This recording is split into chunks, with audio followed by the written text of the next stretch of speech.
we can contribute to the maintenance of the vitality and the vibrancy from many different places so that those who never leave our communities are insulated and protected to maintain the fire.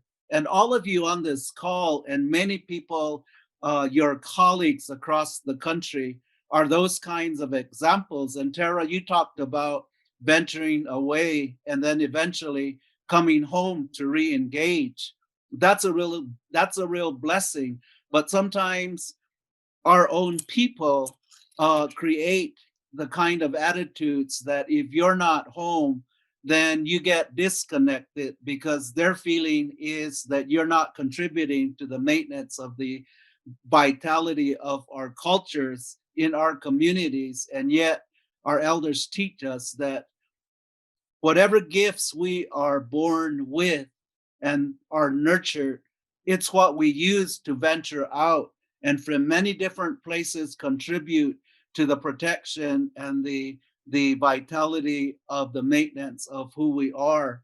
And so I just want to share that I think that's one of the biggest challenges. And our elders predicted and prophesied that when we're not careful to learn by our lived experiences, that something like blood quantum results from a kind of deterioration from within when we become and use blood quantum to exclude rather than using traditional practices for naturalizing how people feel about belonging and contributing to the maintenance of a community. But that is maybe one of the greatest challenges today that we face as Indigenous peoples, is to use colonialist definitions and measurements and internalize them, and it becomes very destructive to relationships in our community.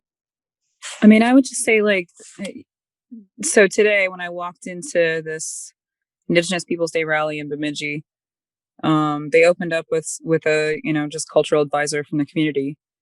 And he said something that I had been trying to say earlier in the day at a different event in such a way that just was like stark reminder. This is why we need to like ask our elders questions always, because they like can help us put together what we're trying to get to, like that the thoughts that we have, they help us actualize that into words and into coherent thoughts.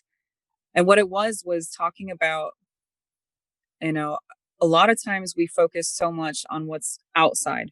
So we're perpetually focused on, everything around us and all those things around us. But one of the most critical things that we can do as Native people, thinking about it on Indigenous Peoples Day, although every day is Indigenous Peoples Day, is focusing on what makes us Indigenous, who are we as people? And we are, kinship, we are relationships, we are language, we are culture. That's what we are as people. And it comes back to this idea too of sovereignty. And if we take it out of that, this settler colonial construct of it being, kind of like within the American legal system about, power of governance, but really taking it back to, sovereignty in that, the power to decide, and for Indigenous peoples really to be able to decide that question for themselves, because blood quantum was something that was completely foreign, and it was, imposed upon us, and people have dealt with it, tribes have dealt with it in their various ways, but these conversations need to come up again, and we need to really embrace that idea of sovereignty, and that we have this power, that we have this, inherent right to decide for ourselves who and what we are. And that despite the things that have happened, through colonial constructs, that we can do that for ourselves.